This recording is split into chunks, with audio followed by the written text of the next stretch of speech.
Estamos aquí entusiasmadísimos con Andrés Gómez de la Torre, hablando durante el corte. Hola Andrés, ¿cómo estás? Buenas noches. Gracias Buenas noches, Jaime. tiempo. ¿Cómo te va? Hablando de este proceso chileno, Sí. que empieza, Andrés, Sí. con un Piñera bastante sobrado, Sí. presumido, diciendo que Chile era un Es una oasis. palabra.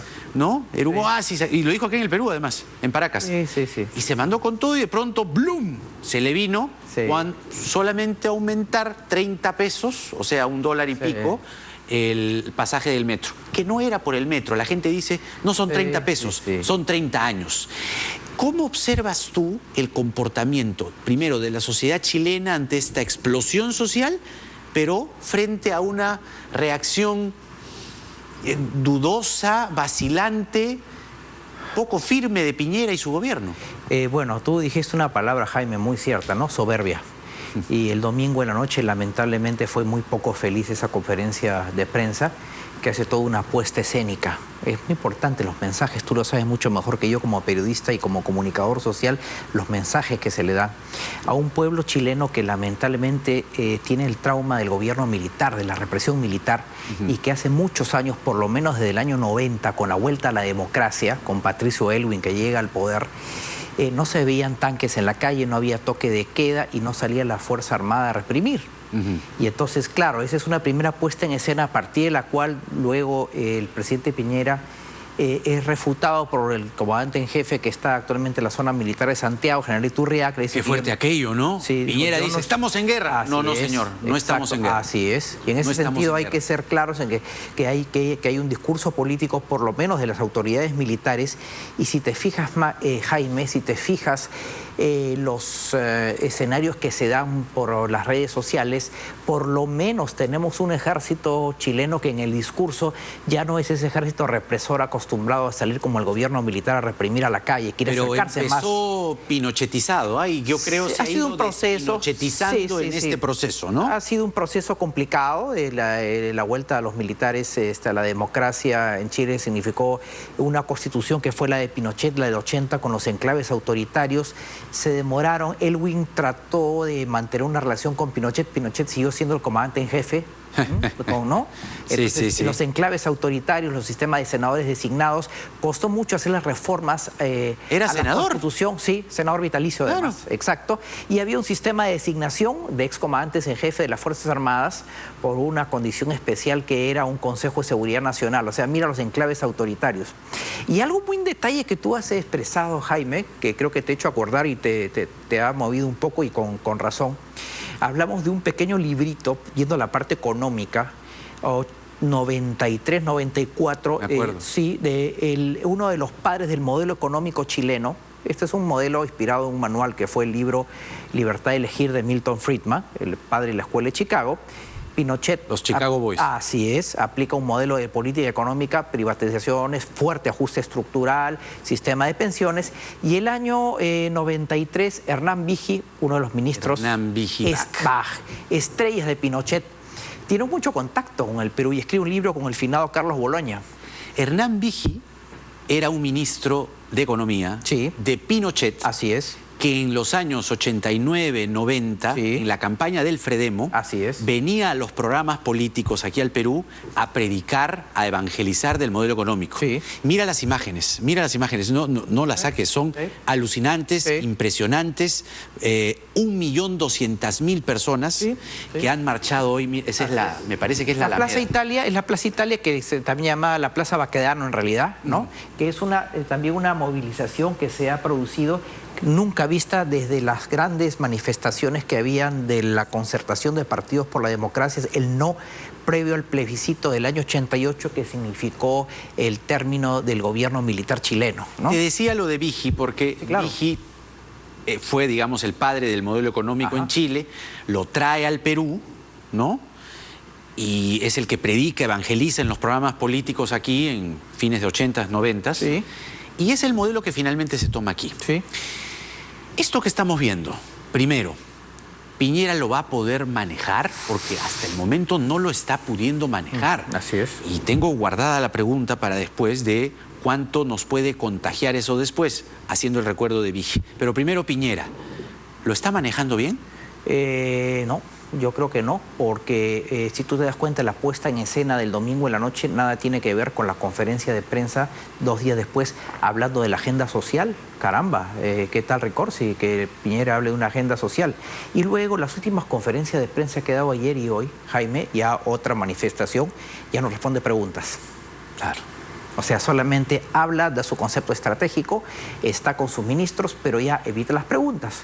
Y me estaba acordando, permíteme hacer un paralelismo. Al señor Olechea acá, Pedro Olechea, que solo leía papelitos en el gol de los pasos perdidos. Yo que en mi último viaje a México me ha impresionado ver las conferencias de prensa de Manuel Andrés López Obrador, de AMLO, todos los días a las 7 de la mañana, pero qué incómodo se le vio cuando tuvo que hablar sobre el tema de la frustrada captura del hijo del Chapo Guzmán. No, eso está terrible. ¿No? Eso es Entonces, otro tema. Claro, cuando tú llevas estas puestas en escena, ¿no? Ya de presidentes que no quieren contestar preguntas o los propios gestos, ya te das cuenta que las cosas no están bien. La discusión hoy día en la televisión chilena era cuánto puede ceder Piñera para conformar un nuevo gabinete. Claro. Y era un senador de la derecha que decía, sí señor, aquí hay que conformar un gabinete de ancha base. ¿Es la salida a la crisis? Porque lo que yo veo es una cosa, digamos, mucho más inspirada en años de aguante, de frustración, de ver cómo los abuelos, porque son muchos jóvenes los que salen, sí. Los abuelos reciben migajas, la educación no es la que esperan, el agua no llega a todos, problemas muy pareciditos por acá. Piñera va a poder conformar este gabinete y, en segundo lugar, lo que se está diciendo también es fuera Piñera. Exactamente, a eso iba, y muy interesante tu pregunta. Yo leía las declaraciones de una persona que nada tiene de comunista, que es Evelyn Matei, que es hija de General Matei, política de derecha, hija de un miembro de la Junta Militar, sí, que le ha dicho en su cara a Piñera, tiene que cambiar 8 ministros. Jaime, ¿tú sabes lo que significa para un país como Chile, que tiene generalmente poderes ejecutivos de mucha estabilidad de ministros y de continuidad, bajarse 8 ministros de Estado? Es increíble. Claro. Y por otro lado, sí, efectivamente se empieza a hacer teorías conspirativas, a lucurar cosas, pero no están tan demasiado lejanas hoy día esos paralelismos que se quiere hacer, en el sentido que Santiago es un nuevo El Cairo y estamos yendo hacia una especie de primavera. Recuerda que de un chispazo prendió El Cairo el 2011 y fue depuesto un presidente tan fuerte y tan durísimo y tan bien afiatado como era Hosni Mubarak. Entonces, claro, ya se están dando... Egipto. Entonces, ese parecía que no lo sacaba nadie. Nadie, exactamente, nadie. Y aparte, las reivindicaciones de la primavera egipcia en el año 2011 eran muy parecidas, reformas políticas y reformas sociales. Claro. ¿No? Entonces, claro, ya conforme van avanzando estas puestas en escena y estos detalles en el sentido de que hay concesiones pero no cambian las cosas y sigue el toque de queda y sigue la presión, y los militares en un momento, en 10 o 12 días, también han llamado la reserva, porque obviamente tienen que ir cambiando, intercambiando el personal, ya, digamos, ya uno se preocupa. ¿Crees que la salida probable es que Piñera tenga que dimitir?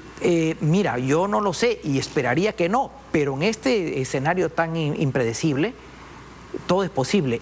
Y termino con una acotación final, Jaime, porque también hay que ver el otro lado de la balanza.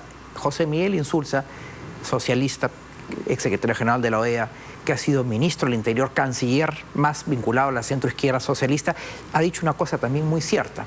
Los chilenos están pidiendo hoy día un welfare state, un estado de bienestar, ¿no? Y quieren un Chile como un país nórdico.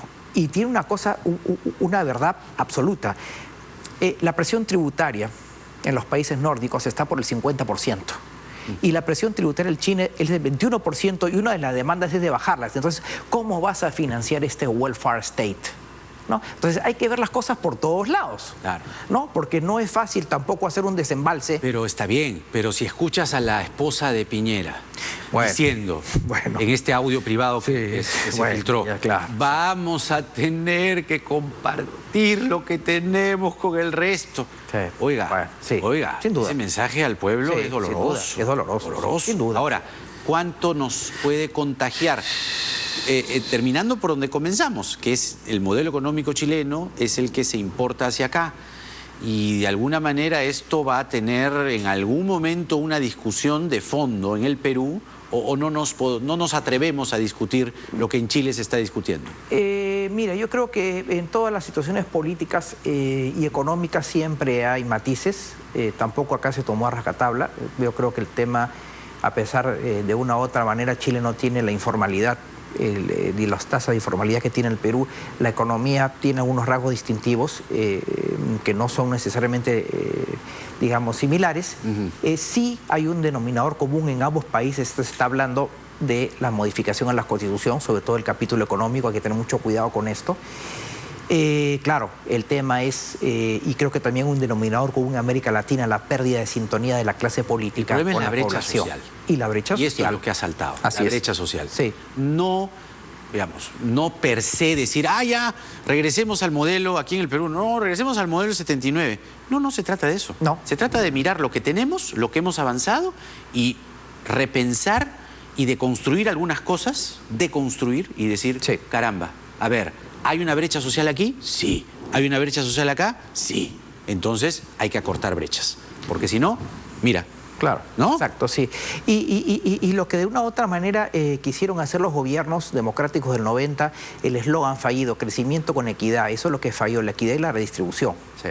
¿No? Crecimiento sí, pero hay que redistribuir y eso falló y eso se debe también a la aplicación de políticas públicas. Así es. Y la gestión del Estado. Así es. Sobre todo, lo último, la gestión del Estado. Así es, Muchísimas exacto. gracias. A ti, Siempre Jaime, es un como gusto, siempre, igual. Conversar Encantado. contigo, Andrés Tantos Gómez de la años. Torre, tantos años. Y será hasta la próxima. Gracias. Por supuesto que sí. Andrés Gómez de la Torre, que es experto en temas internacionales y de defensa. Ahora, bueno, ¿quién está por